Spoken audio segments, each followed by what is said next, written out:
Well, hello, good afternoon, and we had have a very frank and open discussion at the Council. It was not our preference to have an open meeting or open briefing because it's a matter that constitutes an internal domestic matter. But I just want to underline that my country, Ethiopia, is undergoing a significant transformation that indeed requires delicate and context-driven handling of complex domestic challenges. We are discussing about a country of 110 million people with over 80 nations and nationalities, or ethnic groups. There's always a delicate balance. So we asked the Council to be considerate of this political dynamics that, if not properly handled, will push us to the deep river and to the abyss of point of no return. So we also highlight in our meeting that the Government of Ethiopia has successfully conducted national election in which millions of Ethiopians voted for peace and stability. We're quite stunned and surprised that millions came out and casted their vote. The task of the next government, once formed, is to ensure lasting peace and stability throughout the country. As you heard, on June 28th, the government declared a unilateral ceasefire to create a conducive environment for humanitarian operation and pave the way for an inclusive dialogue of all Ethiopians. We also urge members of the Council to understand the magnitude of the challenge we face and also recognize the bold and difficult decision we took to cease the law enforcement operation. We remain ready and committed to work with all partners to scale up humanitarian assistance, ensure accountability for alleged crimes, and enable the people of Tigray to partake in the agricultural planting season. Go ahead, James. Thank you, Ambassador. Thank you, Ambassador. Good to see you again. I'm afraid you're probably not going to like my question. You're a long-serving diplomat, very respected. You were on the Security Council just 3 years ago. Do you not feel uncomfortable representing a government that, with its Eritrean allies, has been accused of carrying out executions, massacres, rape, and hindering the delivery of humanitarian aid? Well, James, I completely disagree with the way the question is constructed.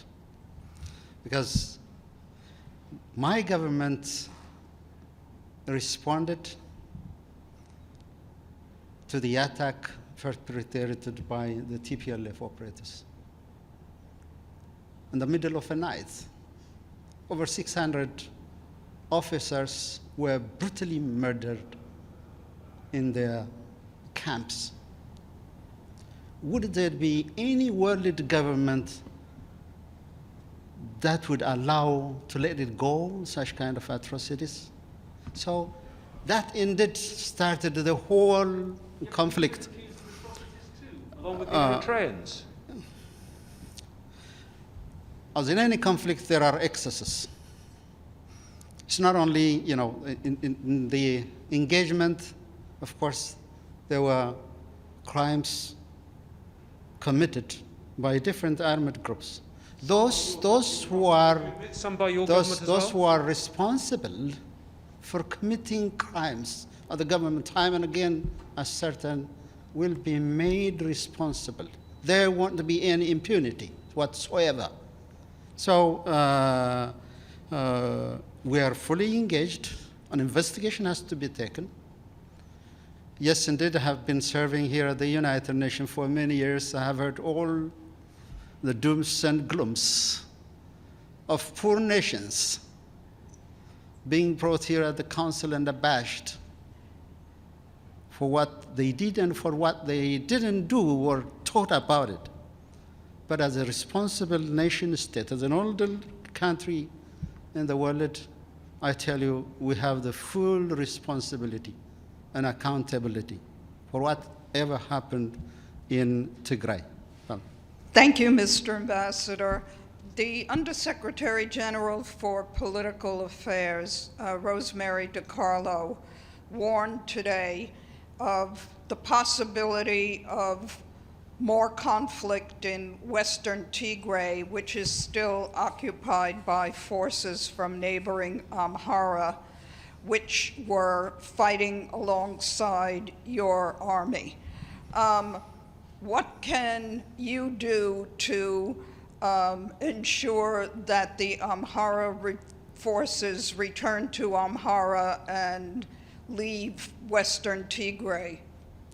Well, the Amhara people believe that they are in their rightful ancestral land. These were forcibly incorporated in 1992 without any due process or any constitutional arrangement. I came from that part of the country, from my mother's side. A community that speaks fluent Amharic and fluent Tigrinya. I thought back then this would be a small chromosomes of the Ethiopian society that believes in diversity, that can speak many languages, and yet live peacefully together. This was so. There is a process that is going on right now. There is no any intention to take over land, but the government has an institution that has been put in place. This is called Regional Border Commission. So it is going to be, the case will be submitted to that board, and then, of course, a decision will be made. That could be probably after the new government is in place. So does that mean that the Ethiopian government supports the Amhara forces remaining in Western Tigray until that commission makes a decision? Well, I think that is in fact a matter of fact. Ambassador, it's Pamela Falk from Pamela. CBS News. Are you at all horrified by the kinds of attacks that have taken place? You mentioned the Army barracks attack that began this crisis. That's military to military. We're talking about mass rape, we're talking about young boys being recruited, and we're talking about forced famine. What is your reaction to the crimes that have occurred? Well, whoever committed a crime should be accountable. From the Ethiopian government side, from the rebels, and as I said earlier, there should not be impunity at all.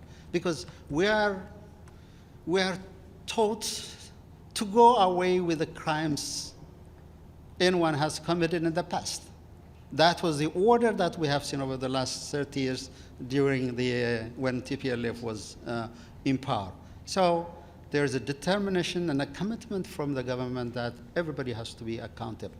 We have seen some horrendous crimes.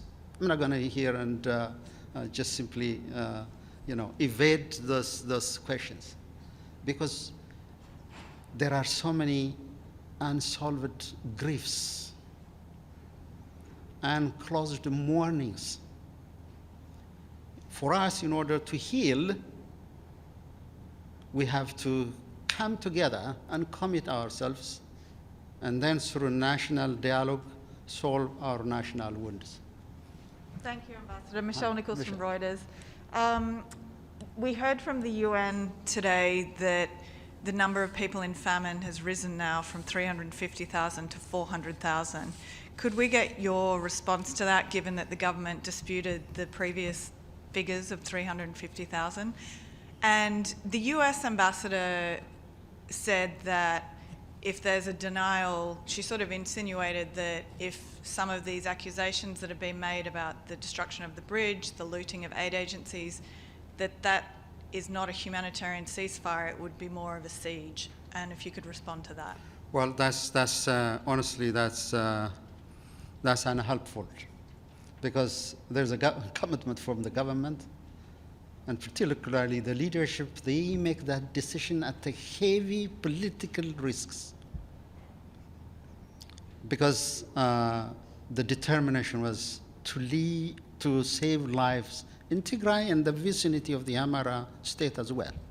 So calling it, creating a siege is really is completely unacceptable, because it undercuts and undermines the efforts, particularly the peace-loving people have indeed worked for that for quite a number of months. So not recognizing that bold move kind of insinuates that we are not in the same chapter, in the same line. So that's indeed, I heard it clear and loud, but through our bilateral engagement, you're going to explain that the purpose is not to make a siege, it is to save lives. The issue was that there wasn't any access. We said this has to be a series of law enforcement operation, believing that that will create an opportunity so that humanitarian assistance can easily flow unimpeded to the most needy people. And does the Ethiopian government agree that some 400,000 people are currently suffering from famine? Well, unless and otherwise we reach, there is an Ethiopian saying, maybe if a farmer miss one rainy season month, usually it's June,